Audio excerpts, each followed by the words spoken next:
जी माता जी, तो बताइए आप अपने बच्चे की और अपने मन की पीड़ा वो बताइए। दर्ज करवा दी है थाने में, वो कुछ नहीं कर रहे हैं। आज 8-10 दिन हो गए, हमारी लड़की नहीं मिल रही है। कि वो बोल रहे हैं कि हम फोन कर रहे हैं, पर आज तक कुछ पता नहीं लगा।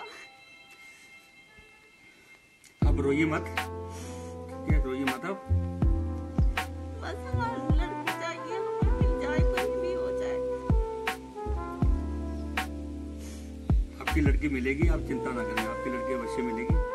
अब हम लगे हुए हैं इसके लिए और अभी हम सबसे मिलेंगे, सबसे बात करेंगे। और कल को ऐसा नहीं होगा कि आप जा रहे हैं कहीं भी बेच रहे हैं, कहीं भी आजकल के कुछ चला है। देखो तो बहुत बड़ी विडम्बना है माता जी, लेकिन ये है कि आप चिंता न करें, हम पूरी कोशिश करेंगे। बाकी माँ और महादेव हमारे सनातनियों को सद्बुद्धि दे, इस समाज को सद्बुद्धि दे कि तुम्हारे यहाँ से बाहर से लोग आके तुम्हारी बच्चियों को लेके जा रहे हैं और तुम लोग बस जिनकी बच्ची जा रही है उनको गाली देने के लिए कार्य कर रहे हो और उनको लूटने खसूटने का कार्य कर रहे हो। तो ये कार्य छोड़ दो, ये तो कल को बहुत यहाँ पे थोड़ा बहुत भी पता करता, आज दिन तक कोई पता नहीं चला कहाँ है कहाँ नहीं है। वो लड़का कुछ पता है कहाँ का था?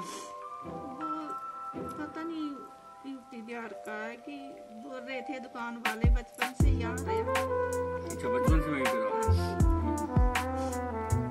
पता नहीं उत्तराखंड का है कि कहाँ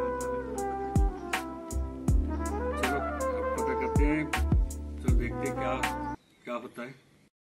देवादिदेव भगवान महादेव शिव और जगत जननी माँ जगदम्बा जी के चरणों में नमन करते हुए मैं यति सत्यदेवानंद सरस्वती शिष्य परम पूजनीय महामंडलेश्वर गुरु यति नरसिंहानंद गिरी महाराज, जैसे हिमाचल प्रदेश के मुख्यमंत्री जी का जिला पिछले 2.5 महीने में जहाँ पे हमने देखा कम से कम 10-12 लड़कियां हमारी यहाँ जो यहाँ के प्रवासी मजदूर हैं वो उनको लेके भगा के लेके गए हैं।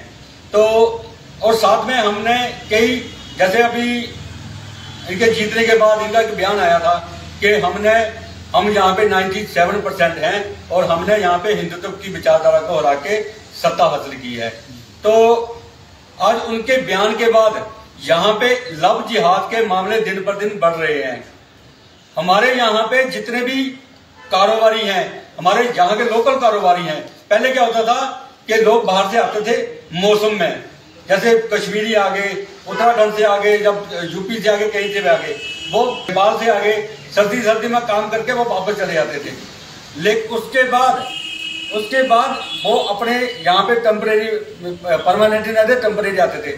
लेकिन आज के समय में यहाँ पे रोहिंग्या, बांग्लादेशी प्रवासी मजदूर, चाहे वो यूपी के हैं, चाहे वो बिहार के हैं, चाहे वो उत्तराखंड के हैं, यहाँ पे भरमार लगी हुई है।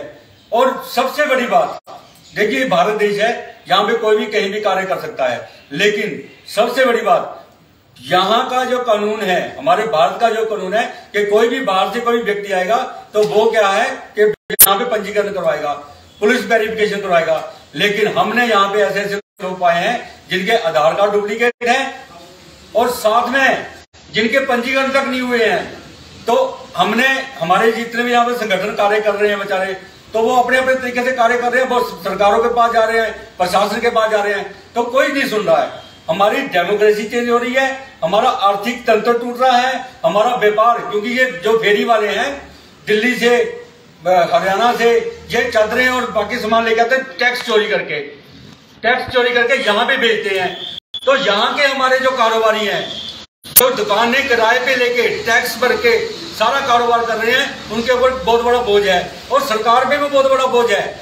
और इसी कारण से हमने अपने जो हमारे जो अभी वर्तमान के मुख्यमंत्री जी हैं, हमने उनको एक पत्र लिखा है कि हमारे हिमाचल प्रदेश की जो जनसांख्यिक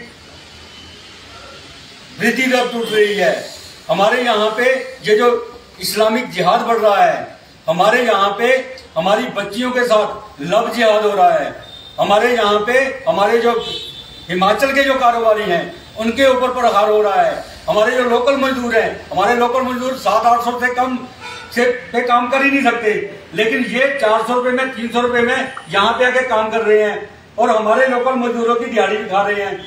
ऐसे करके हमने कई ऐसे मुद्दे हैं जो विषय हैं वो हमने मुख्यमंत्री को भेजे हैं। यहाँ पे हमीरपुर में हमारा जो प्रेस कॉन्फ्रेंस करने का जो औचित्य है वो ये है कि हिमाचल प्रदेश के मुख्यमंत्री हमीरपुर के हैं। हमीरपुर के होने के बावजूद भी यहाँ की पिछले 2.5 महीने में जितनी लड़कियां की हुई हैं, पुलिस प्रशासन के कान में जूं नहीं रेंग रही है। हमारा पुलिस प्रशासन पीड़ित परिवारों को, पीड़ित बच्चों को यहाँ पे जो जिनकी बच्चियां गई हुई हैं उनके साथ गलत बिहेव कर रहे हैं, उनको सही से उनके साथ कोऑपरेट नहीं कर रहे हैं, बच्चियों को वापस ला नहीं रहे हैं। और अब तक अभी जैसे एक यहाँ पे हमीरपुर की बच्ची का केस हुआ, उस बच्ची ने जाके यूपी में जाके अपने बाप पे केस कर दिया कि मुझे खतरा है। मुझे एक बात बताओ कि एक परिवार, एक बाप अपनी बेटी को 22 साल पालता है, उसको अच्छी एजुकेशन देता है, अच्छा खान पान देता है, उसके बाद उसको सही से पढ़ाता है और उसको काम पे भेजता है। तो जब उसकी बच्ची को 6 महीने पहले उसके ऊपर तंत्र करके, उसके ऊपर किसी भी तरीके से उसको बहला के, फुसला के, बरगला के, झूठ से, चोरी से उसको यहां से भगा के लेके जा रहा है और फिर जाके वहां पे वो केस कर रही है, तो यहाँ की पुलिस उस बाप का साथ देने की बजाय उन जिहादियों का साथ दे रही है। बोले कि कानून कहता है कि बालिग होगी।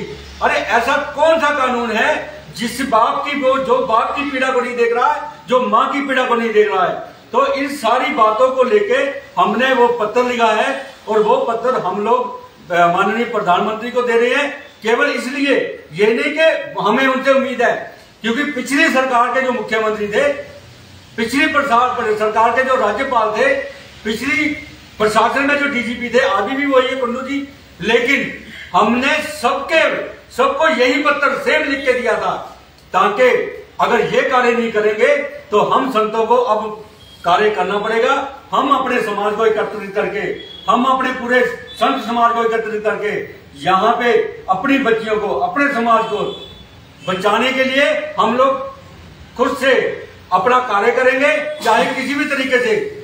अगर सरकारें फेल होती हैं और हमारा प्रशासन फेल होता है तो हम लोग कार्य करने के लिए, अपने बच्चों की सुरक्षा करने के लिए हम लोगों को परमिशन है। तो इसलिए हम लोग माननीय मुख्यमंत्री जी को हम लोग ये पत्र लिख रहे हैं। अगर आपका कोई सवाल है तो आप उसमें पूछ सकते हैं।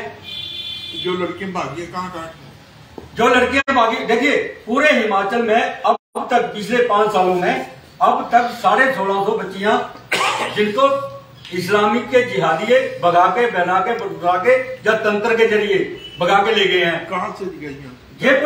ये पूरे हिमाचल से हैं। नहीं, हिमाचल बहुत बड़ा है ना। कौन से जिले से? हिमाचल के हर एक जिले से महाराज। जैसे आप हमीरपुर से कितनी गई हैं? आपके हमीरपुर से कम भी अभी पिछले 2 महीने में 12 लड़कियां गई हैं, अभी पिछले 2 महीने में। ठीक है, पिछला आंकड़ा तो बहुत बड़ा है, लेकिन ये आंकड़े पता कौन से है? ये आंकड़े वो हैं जो हिंदू संगठनों के पास या पुलिस में जो एफआईआर हुई है।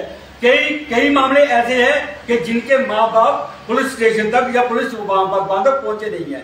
और उन्ना में भी ऐसे ही लड़कियों को भगा के लेके जा रहे हैं। बिलासपुर में भी हर जगह पे, अब तो हर जगह पे हो रहा है। जो हमीरपुर की बात बताई आप 12 लड़कियों की, जी, क्या इनकी पुलिस में केस रजिस्टर्ड हुआ है? बिल्कुल। कितने लोगों को? देखिए, एक बच्ची 17 साल की मेरे पास, मैं अभी मिल के आया उस परिवार से, मैं अभी मिल के आया हूँ। ठीक है, मैं अभी उस परिवार से मिल के आया हूँ। ये जो गुरुजी आपने ये संस्था बनाई, अपनी संत समाज बनाया, कुछ संस्था जी, हमारा अखिल भारतीय संत परिषद है। हाँ। जिसका मैं हिमाचल, पंजाब, हरियाणा का प्रभारी हूँ। और मेरा मतलब जो हमारा अखाड़ा है, श्री पंचदश नाम जुना अखाड़ा है और शिव शक्ति धाम दासना गाजियाबाद हमारा स्थान है। और हमारे गुरु महामंडलेश्वर यति नरसिंहानंद गिरी जी हैं जी। तो ये जो लोग, जिनकी लड़कियां भागी है, वो आपसे संपर्क करते हैं? जी, कुछ संपर्क करते हैं, कुछ का हमें पता चलता है, हम स्वयं जाते हैं। अच्छा। लेकिन अब हमने, जैसे अभी अम्ब का मामला आपको बताता हूँ महाराज जी, अम्ब का मामला बताता हूँ मैं। 15 साल की लड़की 10वीं में पढ़ती थी। एक वहीं का जिहादी, हमारे नवरात्रे चल रहे थे, उसके रमजान चल रहे थे, तो वहीं का जिहादी उसके घर में घुसा, उसके साथ जबरदस्ती करने की कोशिश करी। जब लड़की ने नहीं मानी और लड़की ने विरोध किया तो उस लड़की को वहीं से चाकू लेके यहाँ गला दे के उसका हलाल कर दिया, मारा भी नहीं, हलाल कर दिया। और तब तक तड़पती रही जब उसका हाथ ऐसे ऐसे था, जब उसकी लाश मिली ऐसे पीछे आता। और अभी तक प्रशासन ने केवल तारीख चल रही है, तारीख, जबकि 15 साल की बच्ची पॉक्सो एक्ट के तहत उसको कौन से फास्ट ट्रैक कोर्ट में जाना चाहिए था। लेकिन हमारा प्रशासन पता नहीं क्यों इस तंत्र में फंसा हुआ है कि वो 98% समाज की, जो 98% 98% समाज हिमाचल में रह रहा है, हिंदू समाज और हिमाचल में रह रहा है, उसकी तरफ आंखें बंद करके सारे सोए हुए हैं। हमारी सत्ताधारी भी, हमारे प्रशासन भी और हमारे संगठन तो बेचारे है। आपने बोला कि पूर्व सरकार, पूर्व मुख्यमंत्री को भी हमने खुला पत्र दिया था। जी जी जी, इनको भी दे रहे हैं। तो पिछली सरकार ने क्या किया, मुख्यमंत्री ने क्या किया? मैं वही तो बता रहा हूँ कि पिछली सरकार के किसी भी व्यक्ति ने कोई एक्शन नहीं लिया। जब मैंने डीजीपी को लेटर लिखा तो डीजीपी ने एक मतलब डॉक्यूमेंट्री कार्रवाई पूरी की कि जितने भी हिमाचल के एसपी हैं सबको दे दिया। और हिमाचल के एसपीओ ने जितने भी वहां के थाने थे उनके अंडर में आते थे सबको दे दिया। लेकिन जमीनी तौर पे मतलब हमने खुद इसका लिखा हुआ है कि जितने भी शिमला से लेके पूरे हिमाचल प्रदेश की डिस्ट्रिक्ट जो म्युनिसिपैलिटी है, वहां पे जो कचरा उठाने वाले हैं, सफाई करने वाले हैं, ज्यादातर लोग रोहिंग्या हैं और बांग्लादेशी हैं। इसकी रिपोर्ट मैंने पिछली सरकार को लिखित रूप में दी थी। कोई जांच नहीं हुई, कोई जांच नहीं हुई। और जब मैंने जवाब मांगा तो 1-2 बार मेल करके मैंने जवाब मांगा तो मुझे ये जवाब मिला कि हम तहकीकात कर रहे हैं, हम तहकीकात कर रहे हैं।